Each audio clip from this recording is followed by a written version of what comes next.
I think many of you played LMFAO songs at your parties.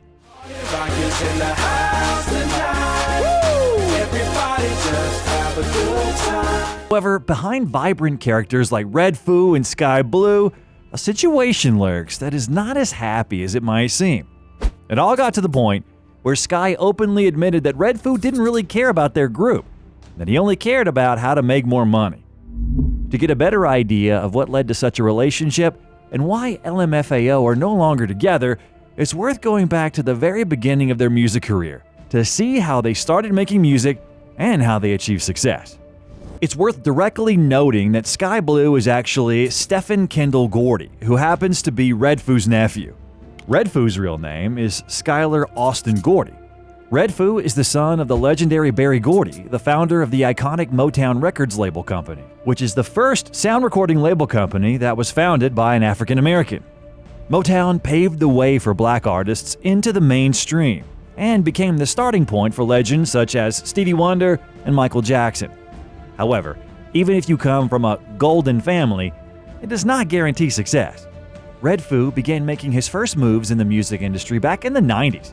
He made beats for local rappers and even made a collab album with Dre Crone under the name of Balance Beam, which was sold only 44 times. Can't wait to step up or being back of the line. I'll be ahead of the class and adjust with time. A few years after the release, Redfoo was still unsure as to which path he should be taking. I'm doing some music, I'm doing some rapping, but for the first time in my life, I'm trying to just build myself and become the star. I always used to try to. At a family Christmas party at 2006, Redfoo and Sky Blue decided to get together and try to make something of their own that would be unique. At that time, they were interested in the self-improvement movement by the name of The Secret. The gist of it has to do with that if you visualize who you want to become, then with time, you will surely become that person. And the guys dreamt about becoming famous DJs.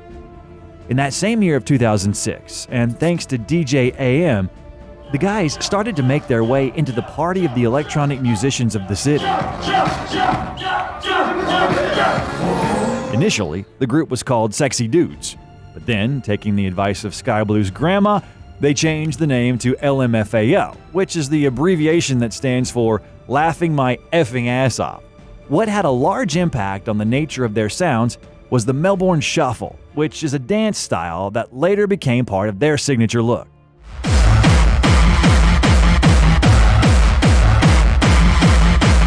One day, demos of their songs fell in the hands of Redfoo's close friend, William Adams, better known by the pseudonym will.i.am, who in turn showed the demos to the co-founder of Interscope Records, Jimmy Iovine, who was thrilled by what he heard. And they were immediately signed to Interscope/will.i.am Music. LMFAO's discography starts on the 1st of July 2008, with the debut EP, Party Rock, which was transformed into a full-on record album a year later and bore the same name.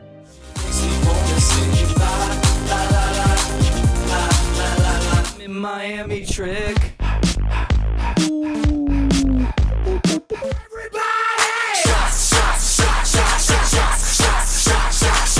Later on, they posted a hit with the popular DJ David Guetta in collaboration with the singers Chris Willis and Fergie.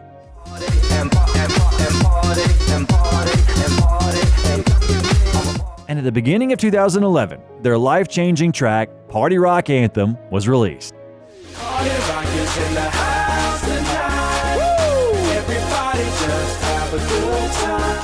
The track swept through the entire world, taking up high positions in the charts across the entire globe. Party Rock Anthem remained in first place in the Billboard charts for an entire month and a half. In the video, the famous Melbourne Shuffle dance was shown, which inspired them at the start of their careers. In the same year of 2011, they released one hit song after another, and after Party Rock Anthem came their new success, Sexy and I Know It. LMFAO replicated Outkast's achievement by becoming the first duo to occupy the first place in the Billboard Hot 100 chart with 2 consecutive songs. But despite their success, the group was often subjected to criticism. For example, the music video for Sexy and I Know It received a great deal of controversy on the internet. Some viewers argued that such videos should not be shown on TV to avoid having kids taking on the group's ideas. At the same time, other viewers supported such openness, thinking that it's important to love yourself as you are. Music critics also badly rated their second album, Sorry for Party Rocking, accusing them of having stupid lyrics and terrible rapping amongst other inadequacies. However, this didn't prevent the group from once again occupying high spots in the charts. Sorry for party rocking. The guys went on a world tour and performed at the Super Bowl in 2012 together with Madonna.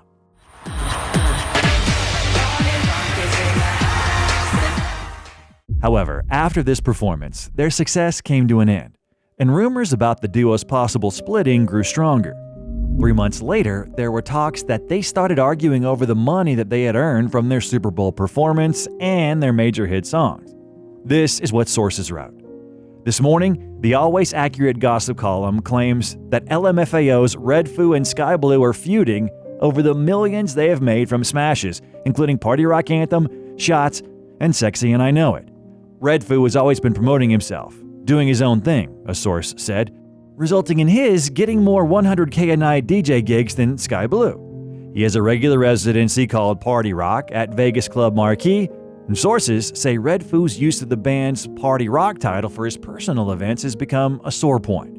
On Tuesday, Sky Blue performed at the 3-year anniversary party of the Chandelier Room at the W Hoboken and told the crowd it was his first performance in 3 months. These rumors were denied by the artists themselves, saying that it was all lies and that, at the end of the day, they're family. However, in September of 2012 came the announcement that they were parting ways and that each of them is now going his separate way. Redfoo said, "I think that we naturally just started hanging with 2 different sets of people, 2 different crowds, but we're always family. He'll always be my nephew. I'll always be his uncle." Will there be a reunion anytime soon? I think in the future, for sure, we're gonna come back together. And we'll have our solo careers, behind us and our songs, and we'll come back, do the LMFAO hits, do our solo stuff. However, Sky hid the real reason behind their split, and they actually did not part ways on a good note. In a personal post on Facebook, he said that redfoo was only interested in money, and he took all the credit for the success himself. As it turned out, they stopped communicating with one another after Sky hurt his back after the performance at the Super Bowl. During the Super Bowl, my disc slipped when I was performing. And so as soon as I went down that little elevator, I collapsed and I couldn't even watch the rest of the show or anything. I had a doctor working on me right away and all that. Now, let's get to the details.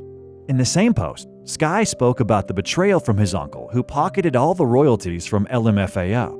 He expressed his disappointment of the manipulation and unfair treatment, which negatively affected their family matters and business relations. "I woke up this morning excited to plan the release of my album that has been 2 years in the making. But then I get a call from my lawyer telling me, 'You say you own all my LMFAO royalties.' Different things like this would go on all the time when you know we are 50-50 across the board. The way you belittle people and your crazy power trips was some of the main reasons our relationship as family and partnership has greatly suffered." Did you still get paid though? Hey, look, I don't. What kind of story is that? Oh my gosh, yo. I wish. So you got kicked out the group because your back went out. I mean, not out. Yeah, look, But this is family. the thing. Sky Blue continued to share his own disappointments, arguing that, unlike his uncle, he was not trying to steal the LMFAO brand. "Unlike you, I didn't take the LMFAO brand for myself. Your whole vibe and style since our last show together is completely a half-assed version of LMFAO. My back went out right before a big arena show. You went out and performed, but then just left on the tour bus without seeing me. In fact, you didn't speak to me after that for about a year, which is around the time you announced our hiatus." Was food there for you during that time period, during your healing process? No, he's doing his thing. You know what I mean? He was really focused on what he needed to do. I mean, but he called you though, right? After my back went out, I didn't speak to Food for a year. Me and Food didn't talk for a year. And you didn't talk on the Happy Merry Christmas, Did he motherfucker? text you? Nothing, He then expressed deep frustration of the betrayal from his uncle, whom he had considered not only his group partner, but also the closest person to him. "As someone who really cared, loved, and had your back, this really hurt. I mean, you're my uncle, my blood. You even kept touring as LMFAO, and made a lot of money doing it. You never once called me to ask how I was recovering. You just kept shuffling every day without me. I really loved you. I looked up to you, man. But the more successful we got, the more you wanted control." And he ended his post saying the following: "Even if we wanted to come back, you severely damaged the brand, especially with your last album." In these words, Sky Blue probably hinted at redfoo's 2016 album Party Rock Mansion, which did not gain much commercial success. Let's get ridiculous! Despite redfoo's popularity in Australia, the album sold only 144 copies in its first week, which was a significant disappointment for the artist. This was most likely connected with the fact that LMFAO's success was not replicated in redfoo's solo career.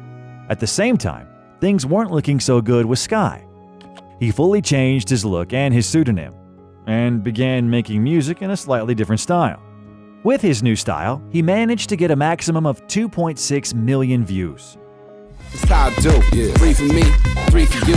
BBU, yeah, that's my crew. Who I am and the plan is to override. These motherfuckers only living for the bottom line. I finna make the impossible possible, and I was never ever on the honor roll. After 2017, he went off the radar, and nobody heard anything from him after that. He was once asked when he would put out new music, and he responded saying that he has a lot of material, but he's not sure which to post first. However, he never posted any of it. He just disappeared from the public scene.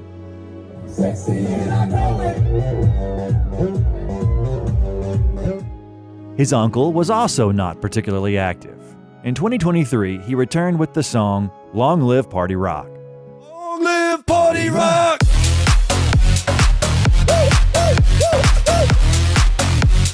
According to Instagram, he now devotes his entire time to tennis and often participates in tournaments. And this year, he made his professional debut at the age of 49, taking part in the ITF Men's World Tennis Tour. From that, we can assume that he, and apparently Sky either, are not interested in getting the duo back together, as they're busy with completely different things. The next video that I recommend you watch is about what happened with Nelly Furtado. Bye, everyone!